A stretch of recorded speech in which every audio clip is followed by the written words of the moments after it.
Welcome friends, आप सभी लोगों का स्वागत है। मैं अंशुमान पांडे एक बार फिर आप सभी लोगों के लिए class 11th book hornbill subject English का lesson first the portrait of a lady, जिसके राइटर खुशवंत सिंह है, का पार्ट 3 लेकर के आया हूँ। पार्ट 1 और 2 आप सभी लोगों को पहले ही पढ़ाया जा चुका है। तो चलिए अपने सीधा टेक्स्ट के ऊपर। आप सभी लोगों को पार्ट 2 में कॉन्ट्रैक्ट बिटवीन अस तक पढ़ाया जा चुका था। तो अब यहाँ से देखिए, but that was not so, लेकिन वैसा नहीं था। After 5 years I came back home and was met by her at the station. 5 वर्षों के बाद आई केम बैक होम, मैं घर वापस आया, and was met by her at the station, और उनसे रेलवे स्टेशन पर मिला था। She did not look a day older, वह एक दिन भी अधिक बूढ़ी नहीं दिखी थी। She still had no time for words, उनके पास अभी भी बात करने के लिए समय नहीं था। And while she clapped me in her arms, जब उन्होंने अपनी बाहों में मुझे लिया, I could hear her reciting her prayers, तो मैं उनके दोहराते हुए प्रार्थना को सुन सका था।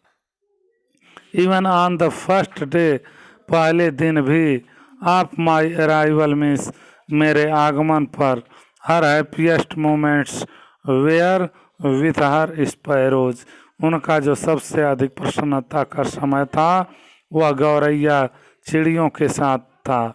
होम सी फेड लॉन्गर, जिन्हें वह लंबे समय तक खिला रही थी, एंड विथ फ्रियोलस रिबुक्स, और उन्हें हंसी करते हुए डांट रही थी। अगला पैराग्राफ देखिए। इन the evening A change came over हर, शाम के समय उनके ऊपर एक परिवर्तन आया। उनके अंदर क्या आया? एक परिवर्तन आया। शी डिड नॉट प्रे, उन्होंने प्रार्थना नहीं किया। She collected the women of the neighbourhood, पड़ोस की महिलाओं को उन्होंने कलेक्टेड में इकट्ठा की। गाट एन ओल्ड ड्रम, एक पुरानी ढोल ली। एंड स्टार्टेड टू सिंग, और गाना यानी कि गीत गाना प्रारंभ कर दें। For several hours she thumped the sagging, sagging यानी कि कई घंटों तक वह ढोल पीटती रही। सैगलिंग स्किंग मीन्स वो ढीली ढाली, एंड डिलेपिडेटेड ड्रम, वह जो पुरानी ढोल थी ढीली ढाली, उस पर कई घंटों तक ढोल बजाती रही।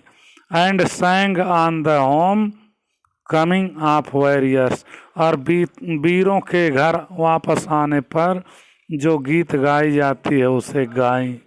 We had to persuade her to stop to avoid over straining, यानी कि अधिक मेहनत करने से बचने के लिए हमने उन्हें रोका। That was the first time, यह पहली बार था, since I had known her that she did not pray, जब से मैंने उन्हें जाना था कि वह प्रार्थना नहीं की थी। ये पहली बार था कि जब वह प्रार्थना नहीं की थी। The next morning she was taken ill, अगली सुबह वह बीमार हो गए। It was a mild fever, उनको हल्का बुखार था।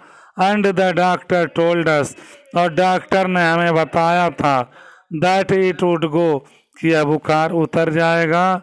But my grandmother thought differently, लेकिन मेरी दादी माँ अलग सोच रखी थी, यानी कि कुछ अलग ही सोच रही थी।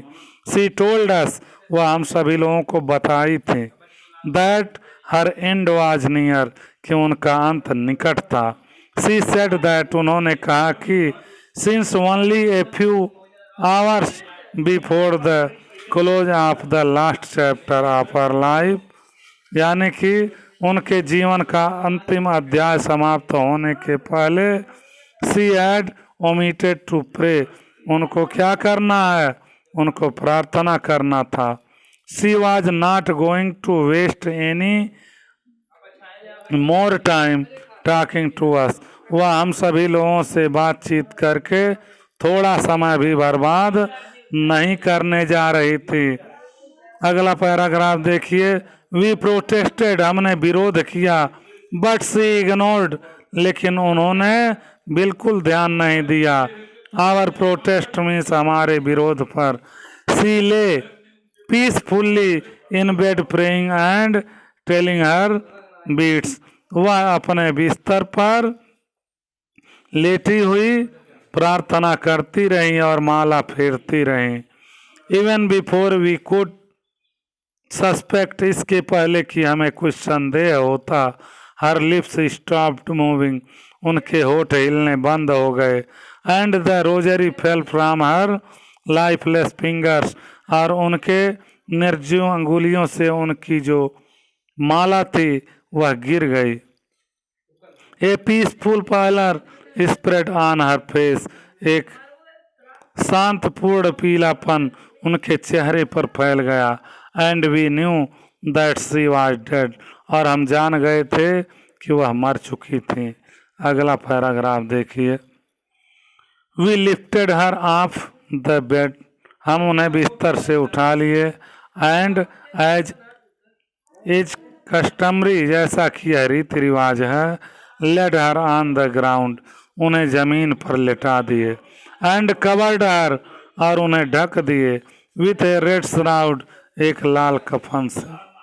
After a few hours of mourning we left her alone to make arrangements for her funeral, फिर उसके बाद कुछ घंटे तक विलाप करने के बाद हम उन्हें अकेला छोड़कर उनके अंतिम संस्कार की व्यवस्था करने के लिए चले गए। In the evening we went to her room, शाम को हम उनके कमरे में गए। With a crude stretch to take her to be cremated, यानी कि अर्थी पर उन्हें दाह संस्कार के लिए ले जाने के लिए। द सन वाज सेटिंग, सूर्य डूब रहा था। And had lit her room, और उनके कमरे को प्रकाशित किया हुआ था। एंड बरामदा मीन्स, और बरामदे को, with a blaze of golden light, एक सुनहली रोशनी के प्रकाश से। वी स्टॉप्ड हाफ वे, हम आधे रास्ते में रुक गए। इन द कोर्ट यार्ड, आंगन में। ऑल ओवर द बरामदा एंड इन हर रूम, पूरे बरामदे में और उनके कमरे में। राइट अप टू वेयर, यानी ठीक ऊपर जहाँ पर सी ले डेड, जहाँ वह लेटी हुई मरी थी। And stiff wrapped in the red shroud, और मजबूती से लाल कफन में लिपटी हुई थी। थाउजेंड्स ऑफ स्पैरोज, हजारों गौरैया। Sat scattered on the floor, यानी कि फर्श के ऊपर सैकड़ों चिड़िया क्या हुई थी, दूर दूर फैली हुई बैठी थी। देयर वाज नो चिरपिंग, कहीं पर कोई चहचहाट की आवाज़ नहीं थी, यानी कि उस जगह पर कोई चहचहाने की आवाज़ नहीं आ रही थी। We felt sorry for the birds, इन चिड़ियों के लिए हम लोगों ने दुख महसूस किया। And my mother fetch some bread for them, और मेरी माँ उनके लिए कुछ रोटियां ले आई।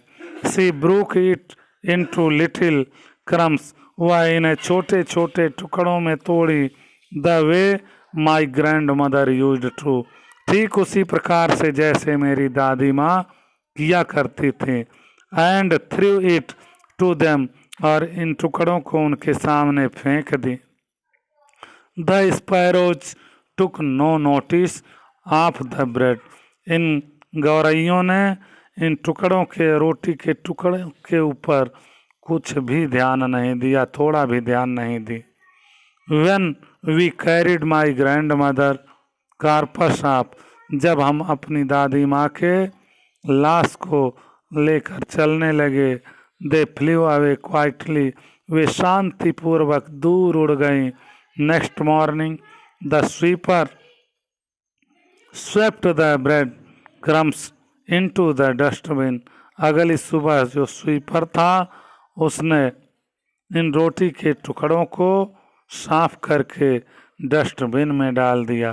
तो इस प्रकार से ये लेसन पूरी तरह से समाप्त हो चुका है और आशा करता हूँ आप सभी लोगों को अच्छी प्रकार से समझ में आया है। आप सभी लोगों से निवेदन है कि चैनल को लाइक कीजिए, सब्सक्राइब कीजिए, अधिक से अधिक संख्या में शेयर कीजिए और जो लोग नए आए हों वे लोग बेल आइकन को ज़रूर दबा दें, क्योंकि इस प्रकार के नोटिफिकेशंस आप सभी लोगों को सबसे पहले प्राप्त होते रहेंगे। धन्यवाद।